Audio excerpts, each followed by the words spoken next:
Ever since I got my new Regent BR9 SS here, people have been asking me, is it a good gun? Should I buy this gun as a carry gun? Should I buy it as a range gun, etc.? Have I found it to still be reliable?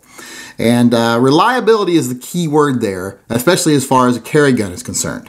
And I'm going to have to say right now, I would not recommend anyone buy this gun at this moment as a carry gun. As a range gun, yes, it's awesome. But as a carry gun, I would not buy this gun unless you're willing to do a few things or take some things into account.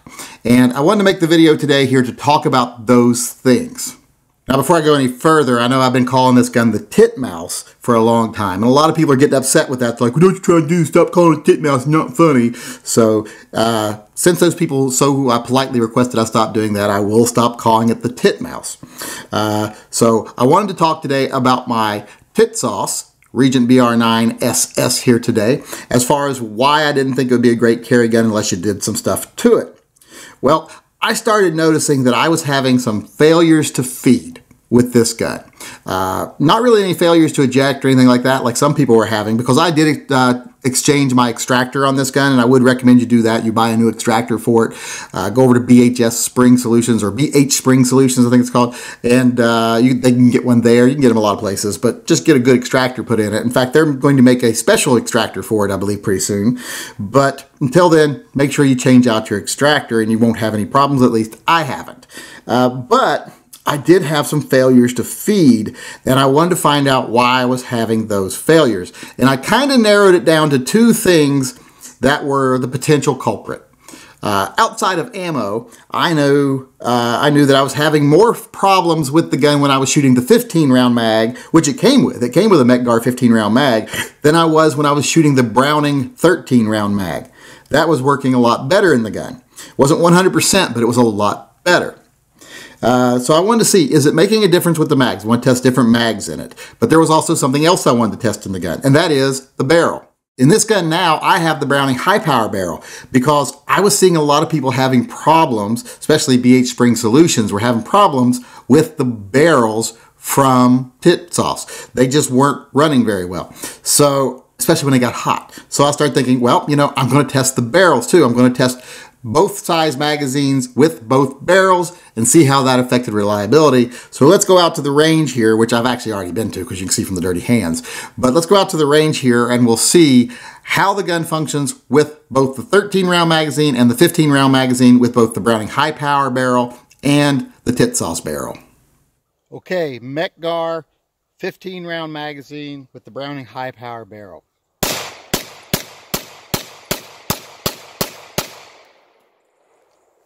No failures. Now the Browning high power 13-round magazine with the Browning high power barrel.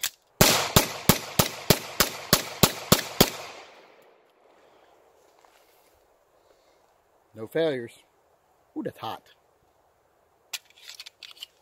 Barrel's hot. Okay, now the Browning 13-round magazine with the Tisas barrel, and we'll see how well that does. Failure to feed.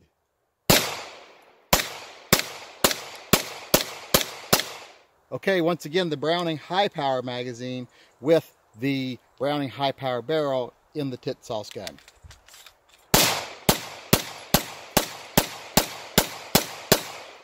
The Mech-Gar 15-round magazine with the Browning high power barrel inside the Tisas gun.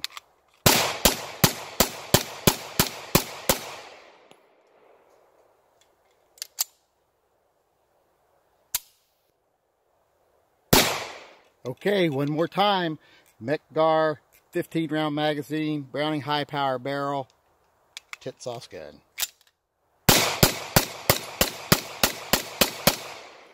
All right, as you can see there, the only totally reliable combination that I found was the barrel from Browning high power in here with the 13-round Browning high power magazine. That was the only combination I didn't get any failures with. So then I started thinking, well, why is the Tisas barrel not working as well as the Browning high power barrel? So I did some close-up examinations of the Tisas barrel versus the Browning barrel, and I noticed that there were some differences.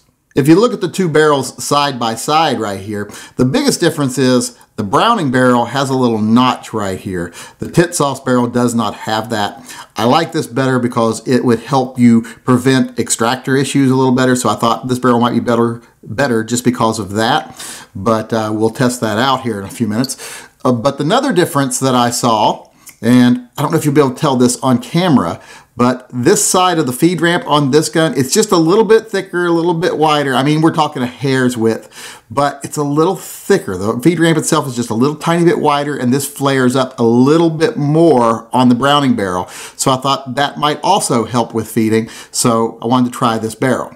And it turned out I was right to wonder if that barrel would be better and wanting to use it because, like I said, the only time I got this gun to be 100% reliable was with the Browning barrel and the Browning 13-round magazine. But, you know, I wasn't happy with that because based on that information right there, I'd have to say to people, you know, if you're going to buy it for a carry gun, only buy it if you're going to use a Browning barrel, or there's actually I'd like to try some other barrels, and I'd like to try the Lone Wolf barrel that's threaded, but can't afford one of those right now, so I'm not going to try that. But I would have to say use an aftermarket barrel, preferably a Browning barrel if that's what you can find, and the Browning 13-round magazines, not the 15-round magazines. And I think the reason the magazines are having an effect is if you look right here, because one magazine has to hold 15 and one has to hold 13, well, there's going to be some differences internally like the spring. So I think the spring on the 13 is a little stronger and it's pushing things up a little harder, which overcomes any other little errors you might have in the gun or little faults you might have in the gun. And also, the followers are different. The follower on the 13 round, it has more room in there. It can be bigger. So it's got a little bit more of a slant to it and it sticks up a little further in the front. Whereas the one, the 15-round magazine, doesn't quite heft the bullet up as far in the front as the 13-round magazine follower does. So I think that's making a difference. It's not the magazines itself that are the total problem. It's just that this magazine, the 13-round magazine, is able to overcome some other little issues the gun might have. So my conclusion, like I said, was, you know, it's okay for a range gun. It's great for a range gun. And it's okay for a carry gun if you make those changes. But I still wasn't completely happy. I thought, you know, why is that feed ramp making such a difference? So I started looking at the differences between the two guns. And I thought, well, you know, there might be something internal that's making a difference. So I did a little checking and I went and got the frame from my regular Browning high power and I started doing some comparisons and I did notice there was an actual noticeable difference.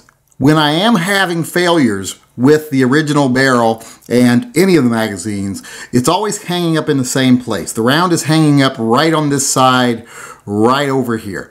So I started thinking, well, maybe there's something wrong with the frame on this side. So I thought, you know what, I'll look at the frame on my other gun. Okay, I don't know how well you'll be able to see here, but the little edge right here is shaved down a little bit. And when I started looking at it, it's not nearly shaved down as much as the other one on my Browning high power. As you can see there, that little triangular area where it's shaved down, it's much more defined than the one on the titmouse or the Tisas, whatever you want to call it. As you can see here, the little triangular area on this one is much shallower. It doesn't go as far down the edge of the metal right here. So what I'm going to do is I'm going to file this down to match the other one and see if that makes any difference. Just going to take a tiny little bit. It's just a tiny little bit. But sometimes a tiny little bit can make a difference.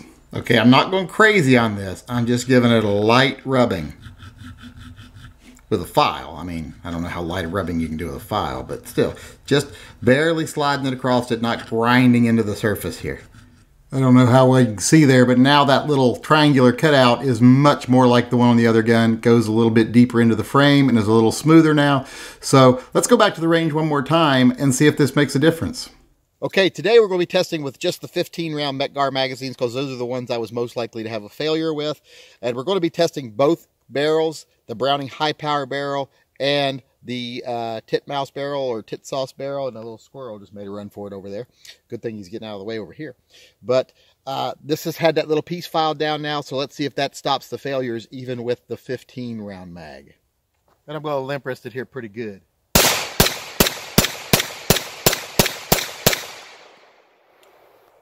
No failures. Okay, now let's try it with the Tisas barrel here. Still the 15-round Metgar magazine. I only brought 250 rounds with me today, so that's all I'm going to be able to put through it. But I think 250 rounds should tell me if that solved the problem or not. So let's give it a go here.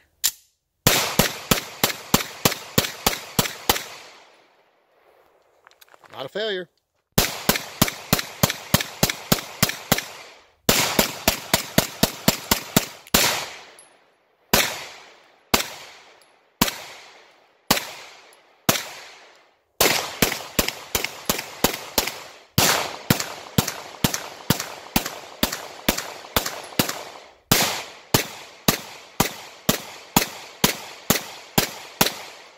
Okay, as you can see, I think the problem is solved.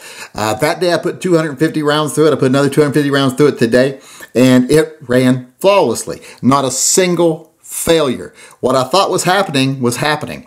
If you look at this round right here, this is range ammo, and you can see it's not tapered. A lot of semi-automatic rounds are not tapered at all. This is not tapered at all at the top. It's not crimped. So it was catching that lip of the actual casing where that little piece of metal wasn't tapered at the side. While this was feeding up the feed ramp, this side of the casing was catching on that little lip, and that was causing it to fail. I had noticed earlier whenever I was shooting something like my Hornady here, which is crimped, so it has a little bit of a taper at the top, this never failed because it wasn't catching on that ridge. So getting rid of that little ridge made this gun way more reliable. In fact, now I'd say it's probably 100% reliable. I wouldn't probably say that. I would definitely say that. Since I did that little bit of gunsmithing, now this gun seems to run with either barrel or either magazine. That was the real problem. So in the end, if you take the gun straight out of the box, there might be a little flaw in your gun. Your gun may have that flaw, yours may not. Yours might have been milled a little better in that area and may not have that problem. But if you do, it's real easy to fix. If you're not able to fix it, it seemed like a better barrel and a better magazine solved the problem and overcame the problem, but still it's better to fix the real problem overall, which on my gun was that little lip that wasn't filed down enough. So now after doing that, this gun is 100% reliable, and I would carry it and I would recommend it to be carried. But I would say if you're going to buy it, be aware of those possible issues and be able to take care of them. And that being said, before I end here, I will answer a couple other questions about this gun.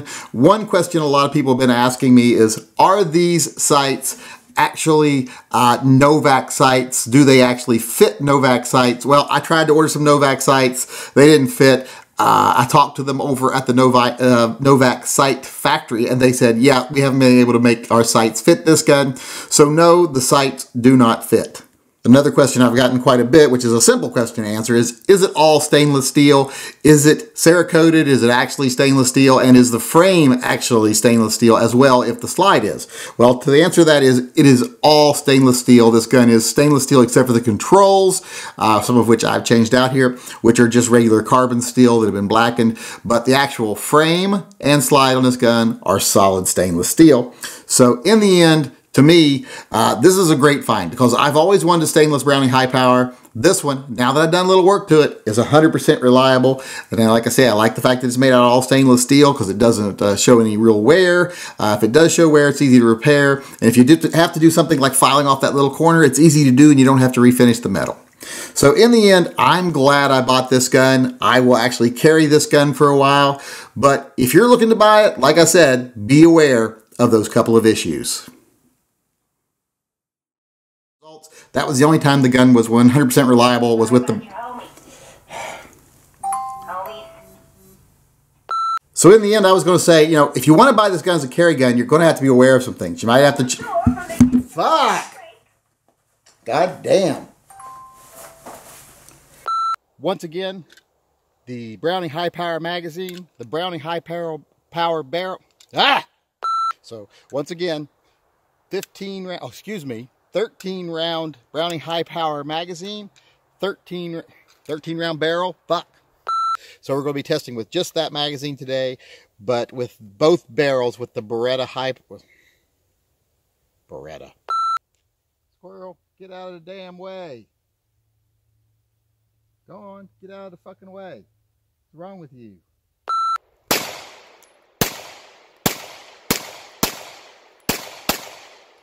Going, you're running into the line of fire. What's wrong with you? All right, I don't know how well you can see the back of this gun here, but it has got quite a bit of blood on it now. And I don't know if you can see my hand here, but boy, it loves to bite me. I don't know, maybe if I got some more exercise, it wouldn't bite me quite so much. But you know, I get plenty of exercise with my right hand, so I don't think that's it. Maybe just one less cheeseburger a week. But even with the no-bite hammer, boy, the Browning High Power loves to bite. That's why a lot of people like the standard hammer on it instead of these spurred hammers. But boy, it bites. But it's not bad enough to hurt you during like the shooting incident. You're not even going to notice it. It's just a little pinch. But yeah, like I said, this is one bloodthirsty little bitch here.